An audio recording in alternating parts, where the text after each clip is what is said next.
शायद पहले ही भांप लेती उनके नीच इरादों को। अंकिता आज जिंदा होती, सजा होती जल्लादों को। नहीं किया स्वीकार तुमने उनके नीच प्रस्तावों को। सबक है ये बड़े बाप की बिगड़ी नीच औलादों को। नमस्कार दोस्तों, मैं संजय नेगी सजल। आज बहन अंकिता भंडारी की तीसरी बरसी है और इस बरसी पर मैं बहन अंकिता भंडारी को अपनी कविता समर्पित करता हूं और कविता प्रस्तुत करता हूं। और मेरी कविता का शीर्षक है माँ मुझे कोख में ही रहने दो।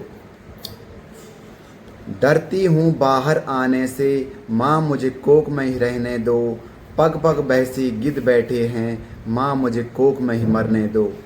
डरती हूँ बाहर आने से, माँ मुझे कोख में ही रहने दो। पग पग बहसी गिद्ध बैठे हैं, माँ मुझे कोख में ही मरने दो। कदम पड़ा धरती पर जैसे, मिले मुझे उपहार में ताने। लोग देने लगे नसीहत, फिर से लगे बातें बनाने। मत करना फिर सौदा मेरा, खुशी खुशी विदा होने दो। डरती हूँ बाहर आने से, माँ मुझे कोख में ही रहने दो। बेटा जैसा समझा नहीं, बेटी का हक भी मिला नहीं। मेरे सपनों का पंछी भी आसानी से कभी उड़ा नहीं।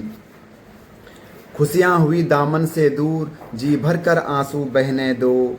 डरती हूँ बाहर आने से, माँ मुझे कोख में ही रहने दो। बाहर भी निकली लोगों ने कामुक भरी नज़रों से देखा। मंजिल तक जाने से पहले कौन खींच गया लक्ष्मण रेखा। पंछी नहीं मैं पिंजरे की, खुले अंबर में उड़ने दो। डरती हूँ बाहर आने से, माँ मुझे कोख में ही रहने दो। रीत पुरानी कैसी है ये, बेटी सिर पर बोझ होती है। जीते जी ससुराल में भी सिसक सिसक कर वो रोती है। सदा ही चुप रहना सीखा, अब तो मुझे कुछ कहने दो। डरती हूँ बाहर आने से, माँ मुझे कोख में ही रहने दो। चाहा कुछ बड़ा करना तो अपनों ने तब हाथ छुड़ाए। छूना चाहा अंबर को तो पैर जमीन पर लड़खड़ाए।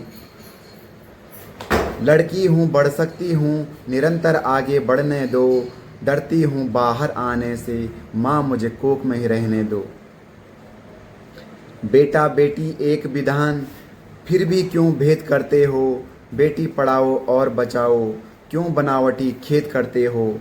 छोड़ो हम पर हावी होना, सुखी माहौल में पलने दो। डरती हूँ बाहर आने से, माँ मुझे कोख में ही रहने दो।